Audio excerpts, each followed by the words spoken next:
Hello, this is Scribble, and this is the first game of the May Grand Prix for MSEM. Today I am running a white and blue control deck featuring around activated ability synergies. My opponent, Zangy, is on an Abzan life loss plus life gain deck.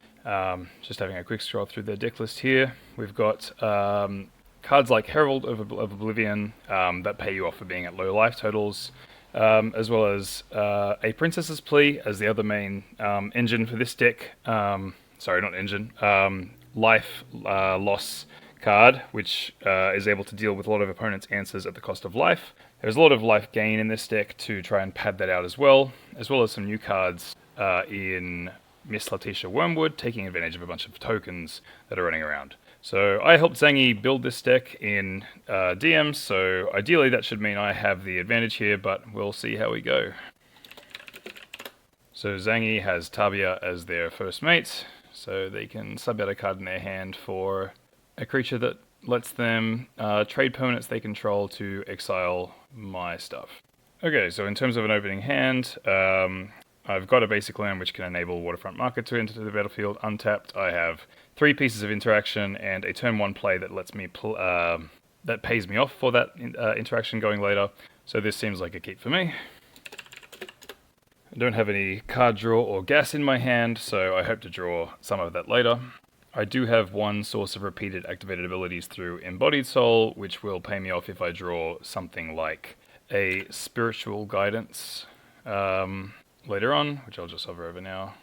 Okay, Zangy's keeping a 7-land hand and has opted to take Tabia this game. Okay, so I will turn 1, play the Plains and Embodied Soul.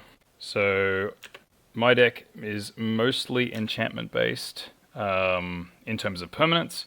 There are some Planeswalkers there, but those don't seem like they'd be fantastic trades for Zangy to make with Tabia in terms of trading their Planeswalkers for mine. They do have a bunch of cheap enchantments that I could imagine them being wanting to trade for mine.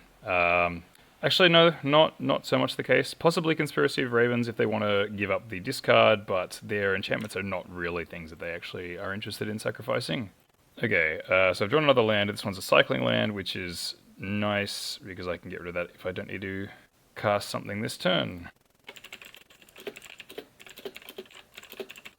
Okay, so Zangy's got 2 turns without any plays, so I'm trying to have a think about what they might have in their hand. A lot of their plays seem to be either reactive or 3+ mana.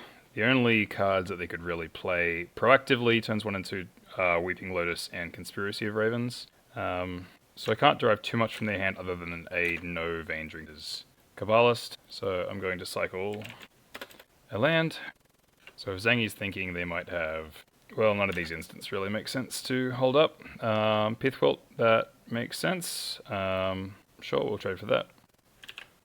Okay, my hand is now entirely reactive spells, so I'm really hoping to draw into some gas soon. Possible now that cycling that land was also a mistake, because now I'm down to 3 lands only. Thankfully, there's not much that Zangy can really do to punish me with all this interaction, so I do have some time to be able to piece together a better hand.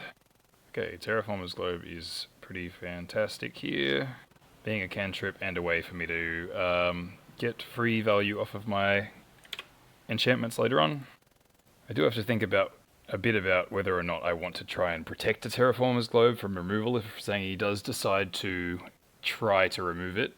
I think at this stage in the game, without having drawn one of my enchantment payoffs, it's not ideal to try and fight for it, but interesting to see if Zangy decides to go for it.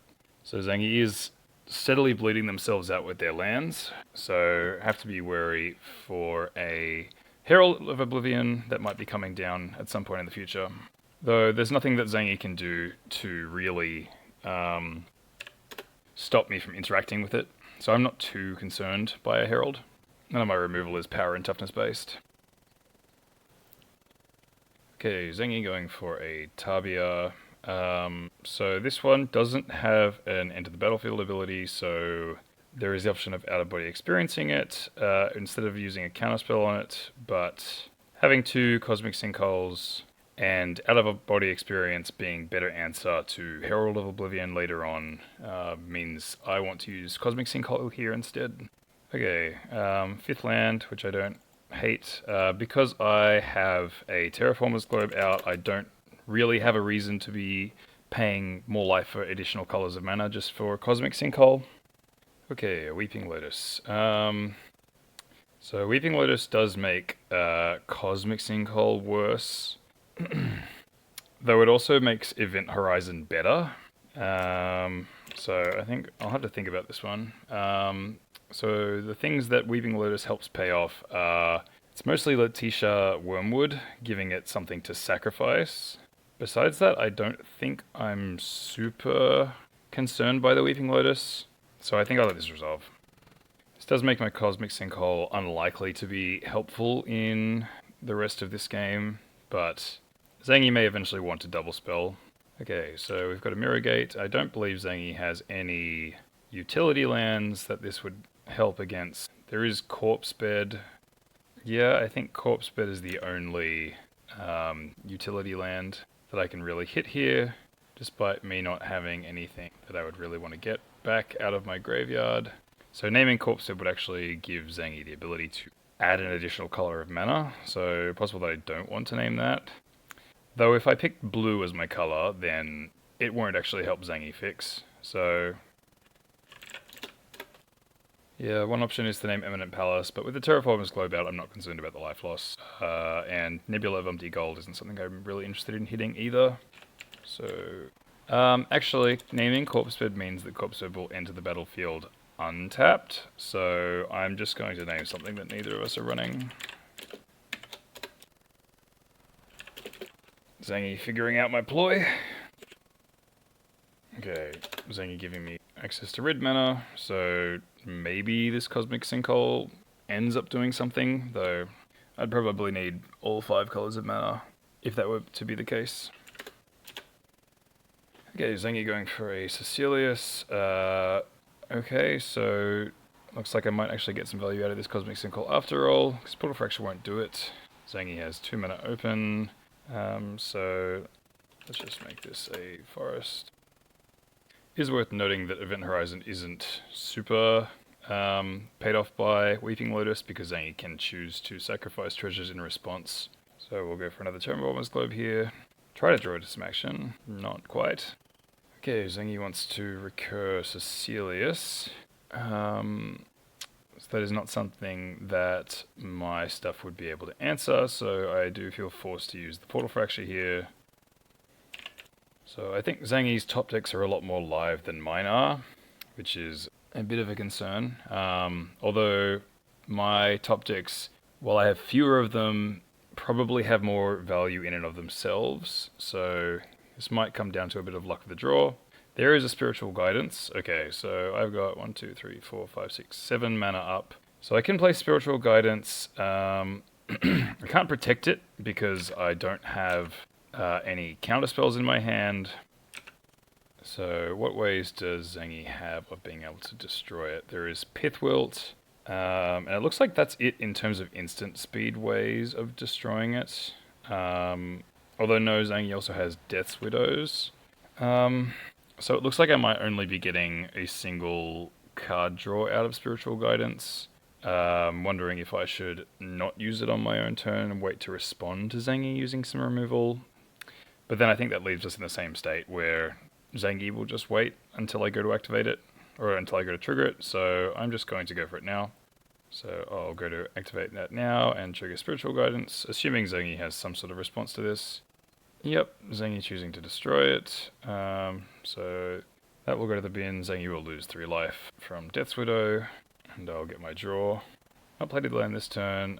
Is there anything that I can fetch with this fetch land? I feel like I have made the mistake of removing my fetchable utility lands. Yeah, so at the moment I will just play this tapped. I can crack it on my upkeep. I do want to crack it now rather than saving it because I might run out of fetchables in the future, and I already have 2 sources of free repeatable activated ability, so I don't need to save it for any engines in the future. Okay, I may as well get Sedate Tundra to help me pay off for a future possible Heart of Zadina. Okay, so I've drawn Ajani. Now let's have a look at what kind of answers Zangy could have. So looking at Zangy's deck, besides creatures attacking into it, Death's Widow could destroy it as an odd mana value card. Letitia Wormwood as another odd mana value card that could destroy it. Cecilius could destroy it at even mana, though my opponent only has one of those left. Pithwilt can't destroy it. A Princess's Plea can also destroy it. So we do have both even and odd mana value cards that can tag Ajani. In that case, I think it might be worthwhile going for the draw effect. Okay. Yeah, I'm going to opt to use the 0. This does net me 1 card more than Zangy, and being able to dig into my engines, I think, has higher upside compared to letting Zangy see additional cards on their end, because my engines are overall have a higher value ceiling, I believe. Okay, Zangy's letting that resolve. We do also now have an order module, so I could cast this and make a bunch of creatures, which seems quite nice, and since none of the other cards in my hand are counter spells, it doesn't seem too bad of an idea to tap out. Yeah, I don't think I lose anything from going for order module at this point, so I think I'm going to do that. I will turn this into a plains, just to save on a life. I'm going to make spirit tokens, and my turn there. There's not really a consideration for going for the Anthem before the tokens, because Zangy doesn't have 1 damage AoE. Villainy can kill the spirit tokens regardless of whether they're 1/1s or 2/2s. The fact that Zangy didn't go for a Widow during my turn to destroy Ajani gives me hope that they might not actually have a way of handling it. Okay, Zangy going for a Wave Decay for 1, 2, 3, 4, 5. Seeing 5 life here. I'm completely fine with this. There are much worse things that Zangy's deck is capable of doing, so this is quite a tame turn. Okay, so again, because I still don't have any action, I believe I want to draw with the Ajani. Okay, Wayfarer's Shrine, so that will be getting me my final basic out of my deck, which I may as well use now. And then I can spend my mana to activate the Unity submodule. Start picking away at Zangy's life total. I'm not too concerned about Zangy's cards that, depending on them being at low life totals, because of all the spot removal that I have in my hand. And now my board is wide enough to be able to enable an Event Horizon without having to rely on Zangy's Lotus Petal tokens. Okay, it seems that Zangy might just not have any gas. I do have the Justice submodule left over, but none of Zangy's permanents seem worth exiling at this point. They haven't got much value out of the first Sweeping Lotus, so hitting the second one doesn't seem worthwhile. I think I will go for another Ajani 0. Okay, that is something I can sink my mana into.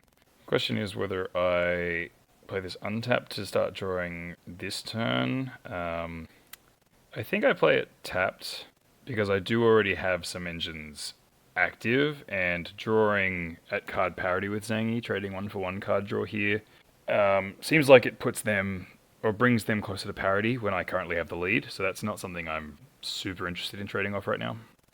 Alright, there is that Corpse Bed, but this isn't the kind of matchup where that's super beneficial. Okay, Zangy seemingly still doesn't have anything. I assume they top decked that Corpse Bed. Okay, let's go for the Ajani 0 again. And he's now opting to draw, presumably because they have all this mana. I do now have a hard counter for cheap spells, so that's nice in case Zangy does go for any interaction. No harm in using the Terraformer's Globe here. Okay, so at this point I'm not doing anything besides using Alratha in my opponent's turn, so let's just go through the motions here. Zangy opting to crucify my spirit token, which is fine with me. There's nothing worth using at this point.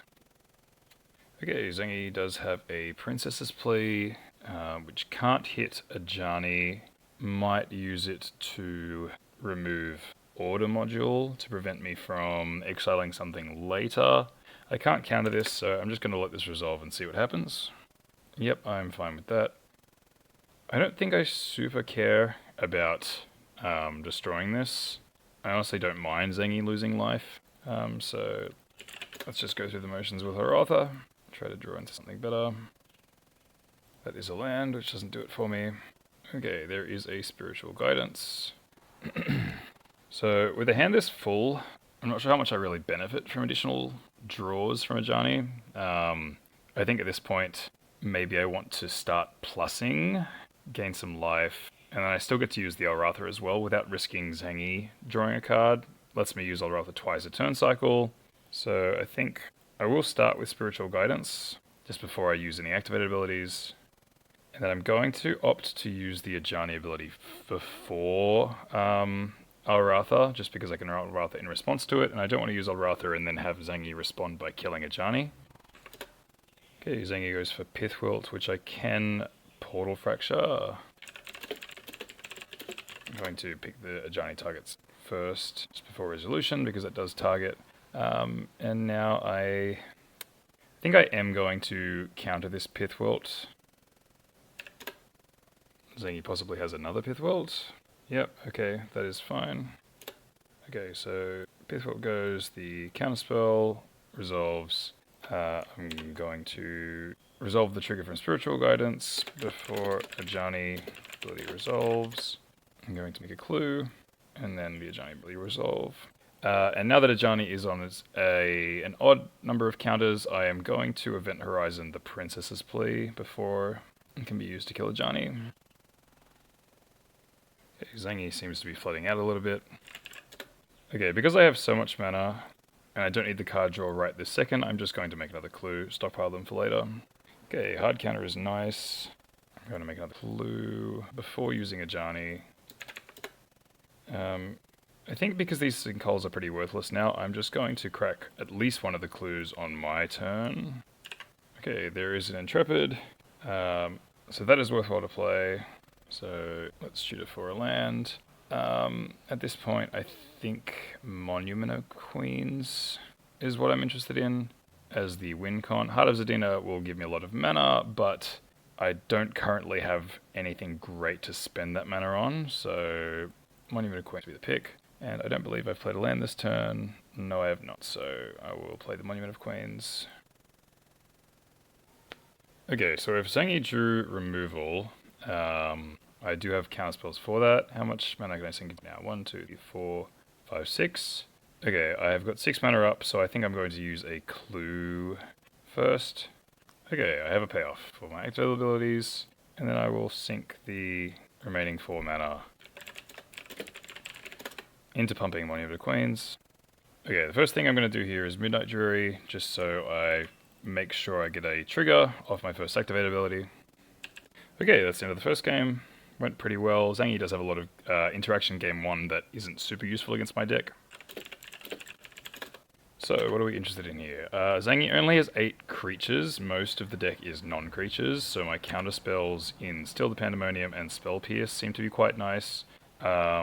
Since this is a mid-range, rather than a tempo opponent, I'm more interested in the Still the Pandemoniums than the Spell Pierces.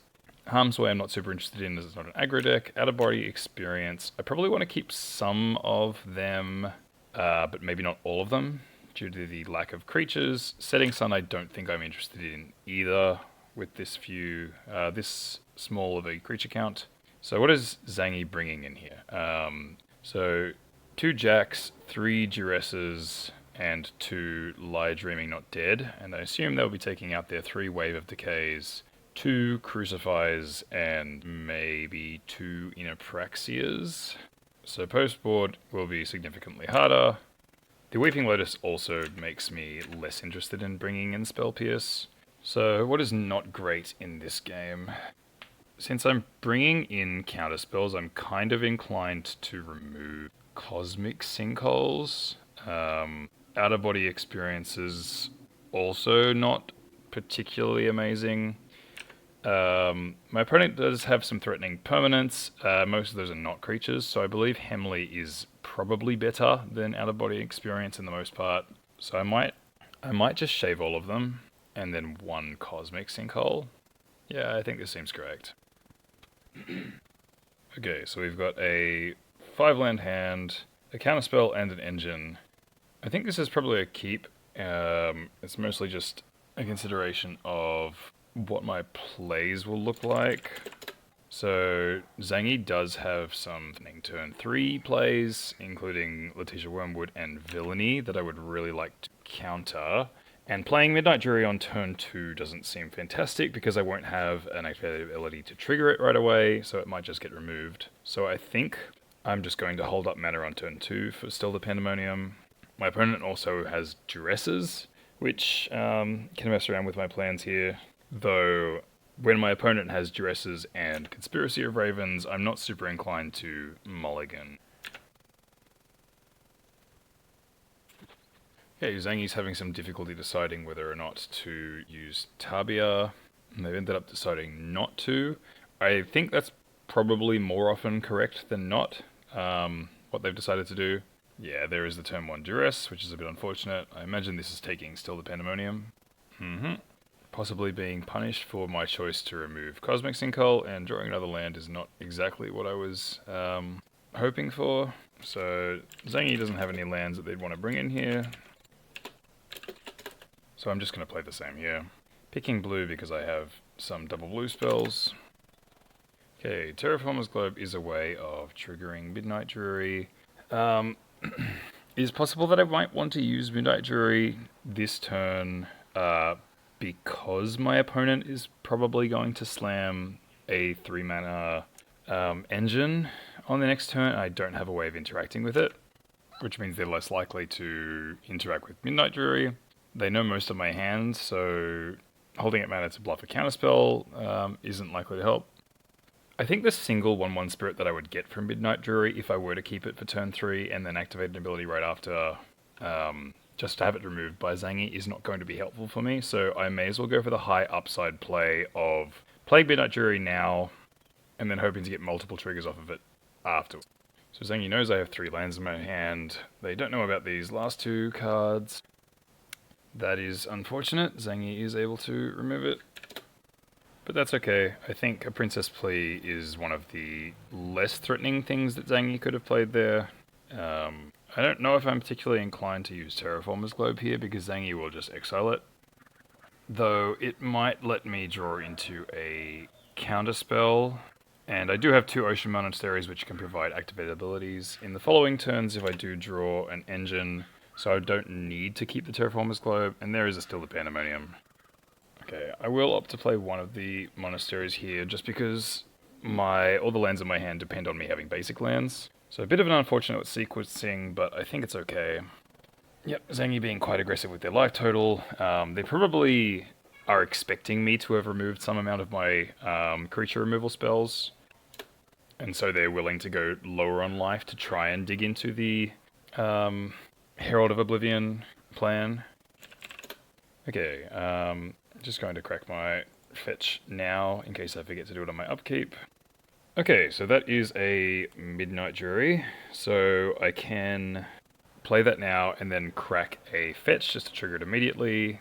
This would mean that I can't protect it from a Pithwilt in case that's the last card in Zangy's hand. Alright, this 7/7 does have trample, so these 1/1s are not going to be fantastic blockers against it. It seems very unlikely that the last card in Zangy's hand would be a Pithwilt, or just in general a way of answering it, so I think I'm just going to go for it and go for the Monastery trigger now.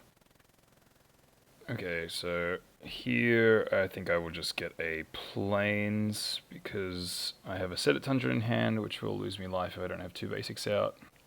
Actually, I'm going to undo that because that's very silly. I should get the island because I have Still the Pandemonium in my hand.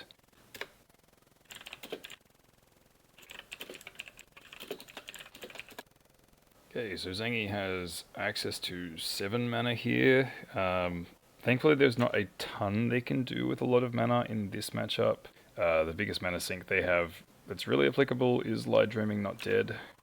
Okay, Letitia Wormwood. So that will destroy my Midnight Jury. and is a bit of an engine, so that is worth using still the Pandemonium on. The clue giving me an extra wave triggering Midnight Jury is nice. There is the payoff for all that mana. Thankfully, Zangy can't cast the Planeswalker that they've just recurred this turn. Okay. Not really the cards that I want to see. I am flooding out quite a bit here. So I can use the Monastery this turn, trigger the Midnight Jury, then go for the Clue Crack on my opponent's turn, in which case I will have 3 spirits and I'll be able to handle Letitia if they do go for the -3 to remove Midnight Jury. Or I could crack the Clue first and then go for Monastery on my opponent's turn, searching for a 3 mana card to use. Though it would need to be a 2 mana card, because if I'm playing Monastery this turn, then I won't have any mana to play a 3 mana card. I think going for the Clue crack first is probably the right decision. Okay, that is a Spiritual Guidance. I could play that, but that would mean I don't have enough creatures on board to kill Letitia if she comes down next turn. So I think I do need to go for the Monastery. Spiritual Guidance does give me a way of keeping the 7/7 out of combat, though I am putting myself at a bit of risk here.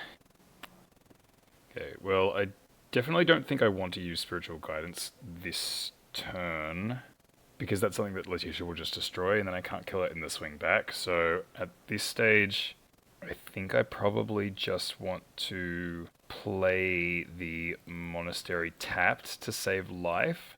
This is a difficult position to be in. I really need to draw some way of interacting with that knight. Now, of course, next turn, when I have 6 mana, I do have the option of paying 6 for the Midnight Jury. Although just playing Spiritual Guidance is likely going to do me better. That also gains me a life. For some reason, I misremembered Letitia as starting with 6 loyalty, which is not correct. So yeah, can't go for the -3 this turn to destroy Midnight Jury unless they want to sacrifice it to the Spirit the following turn. Okay, and Zangy seems to have not drawn into a Pithwilt or anything to destroy the Midnight Jury. So, it looks like I'll be going for Spiritual Guidance and cracking the fetch land, and then I'll determine what land I want to play after that. Alratha does give me a way of using the remaining 3 of my mana, which is nice, and then triggering the 2 enchantments again. Alright, so that's 1 tap spirit, and getting a life and drawing a card. That is an Ajani, which is nice. Alright, now let's grab a land. Need something untapped if I want to use this Alratha, which is the only thing I can sink my mana into this turn. So let's get a Plains as the only thing that I can tutor for. So I can give my opponent a free investigation if I want to get a trigger off both of my enchantments during my opponent's turn. And I think that benefits me more than them, seeing as I don't have anything else I'd be able to spend my mana on. Next turn I will be able to use Ajani and then untap mana to be able to spend my remaining tapping down the 7/7 with Spiritual Guidance. I'm going to 1 life here. I don't believe Zangy has ways other than Villainy of dealing direct damage. There is Jack as well. So Villainy and Jack would both kill me here. Villainy assuming that my opponent has a way of triggering it. So there is the consideration of blocking just to save a bit of life. Okay, so in response, I am going to have to use Alratha. More fetch lands is really not what I want to see. And then Alratha finishes activating. Almost forgot my clue there. Okay, if I don't block, I go to 2 life, in which case any of those cards would kill me. I can block with 1 of them, and then I will still have enough creatures to attack Letitia next turn to kill her, so I think I'm supposed to block with 1 spirit here. Okay, that is a Cecilius. My opponent does not have anything that they can recur with Cecilius, though they will be able to bring Letitia back, which is slightly annoying. Here at this point, I've got 3 duels. It doesn't really matter which one of them I discard. I will keep the Magnetic Torrent if I need an extra activated ability. So at this point, I'll have 1, 2, 3, 4, 5, 6, 7 mana. I can have 9 mana if I untap with Ajani, and that will cost 5 mana, another 2 to use Clue. So I think I start out with Terraformer's Globe here just to give me the most options. I think I do need to use the Ajani Plus just so I'm not dying to the 7/7, though I could get greedy and just try to draw into a way of answering it. Just quickly checking how many ways I actually have of answering it. I've got 1 Order Module, 4 Event Horizon, 4 Hemleys. I actually have a couple ways of answering it, more than I thought I did. If I don't try and draw into an answer, and if I instead just try to block to stay alive, Ajani puts me to 5 life. I would need to block with 5 toughness worth of creatures to be able to survive a villainy or a jack, which is a lot. So I think I do need to go for the Ajani draw at this stage. Keeping it at 0 loyalty also means it can't be the target of Cecilius. At this stage, I think I'm on the back foot enough that I should be going for the highest upside play to try to draw it into something, because if the game keeps going at its current trajectory, I think I am likely to lose. Okay. So, nothing that answers the creature. I believe this is just game. Yeah, the only other way I have of drawing a card is sacrificing the Clue, which would leave me with not enough mana to be able to cast an Event Horizon if I do draw it. At this point, I think I am just bluffing. If my opponent does go for the attack face, then there's just nothing that I can do. But there's no harm in going for the bluff, and nothing else that I can do here.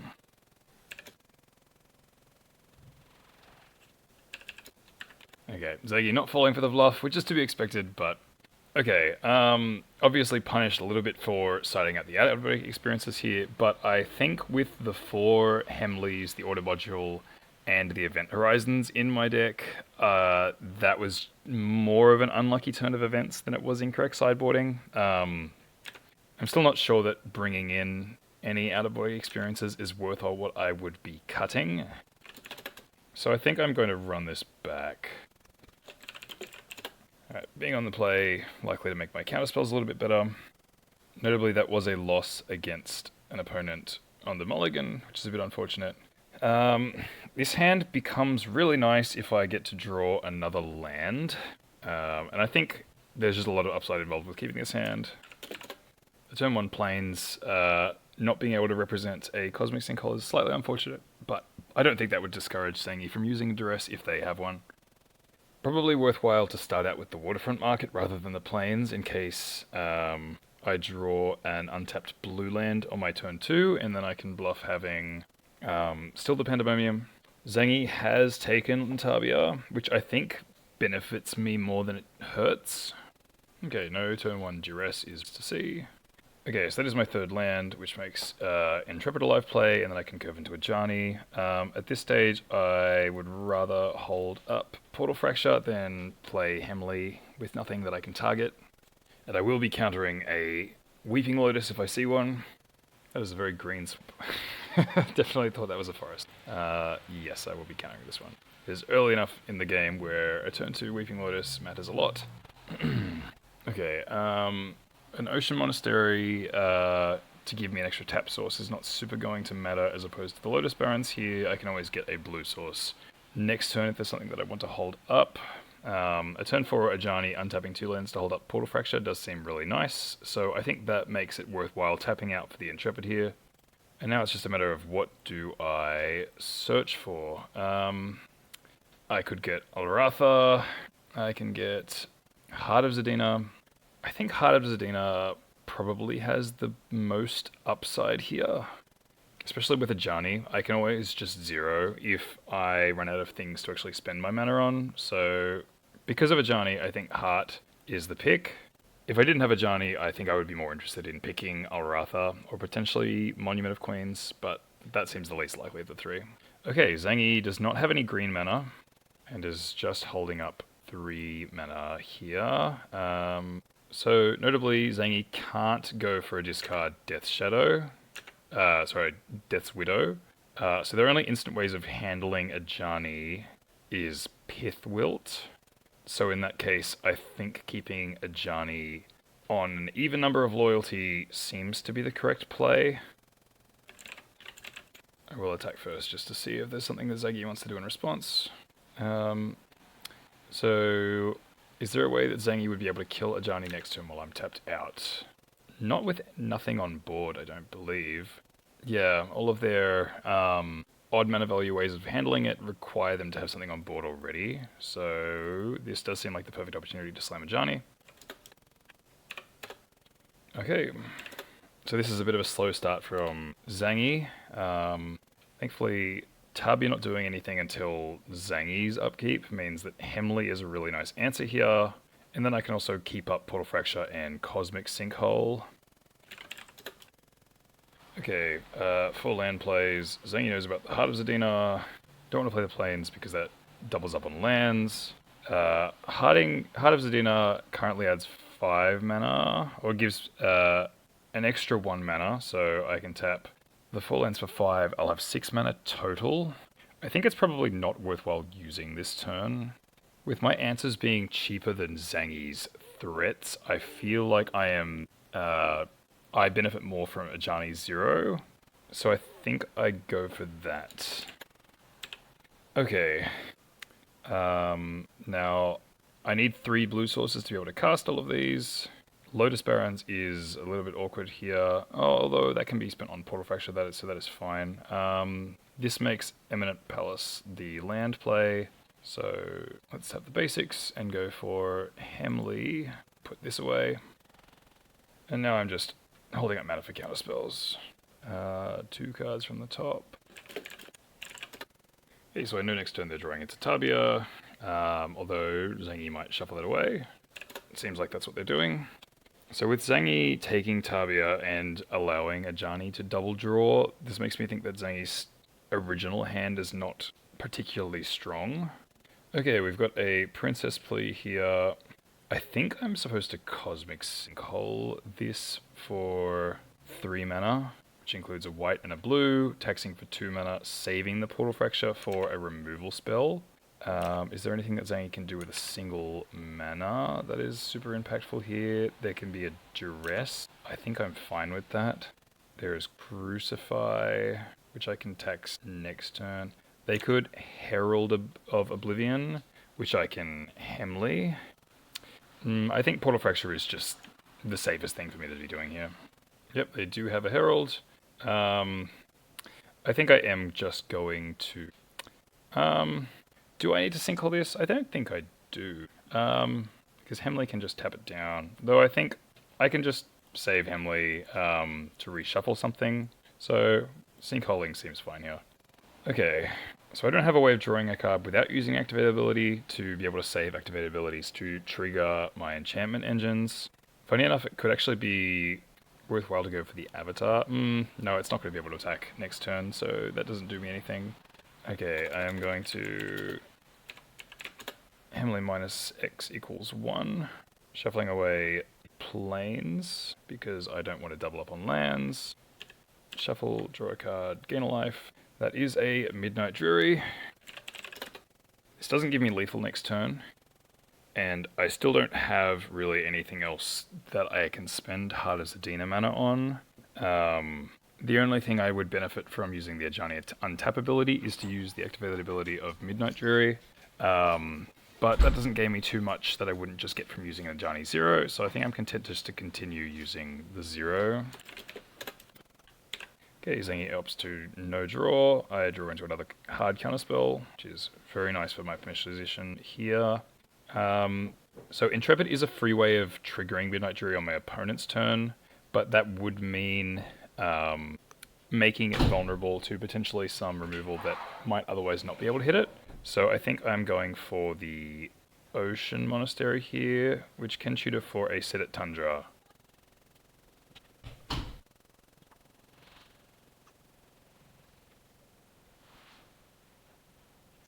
Zangy casting the Death's Widow.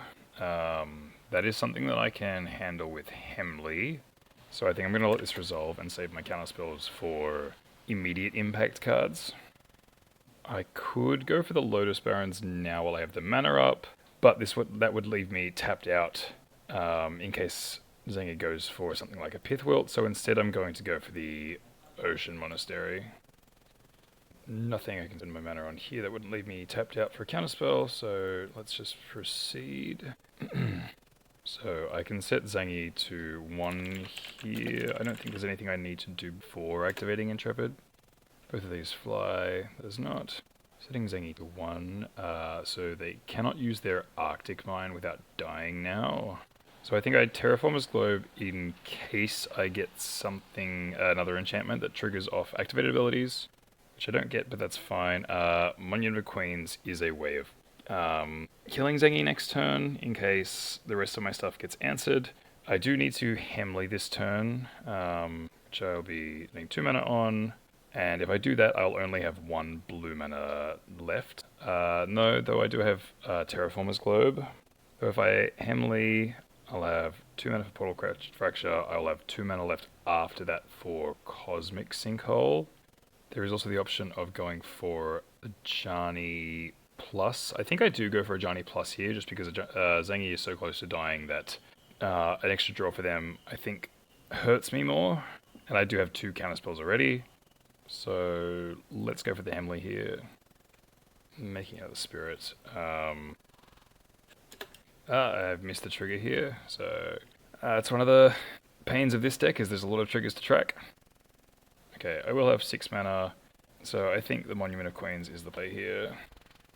Okay, Zangy going for a Villainy. I think I let this go, because currently they are still dead to Intrepid. Ooh, a second Villainy. Well played, Zangy. Yeah, that was a very tight situation. I think my drawers just lined up better this game than his. Second match was very grindy. I think that is closer to how this matchup is generally going to play. Yeah, bit of a long one, so I don't have too much post-game wrap-up here, so we might just call it there. Thanks for watching, and see you all soon.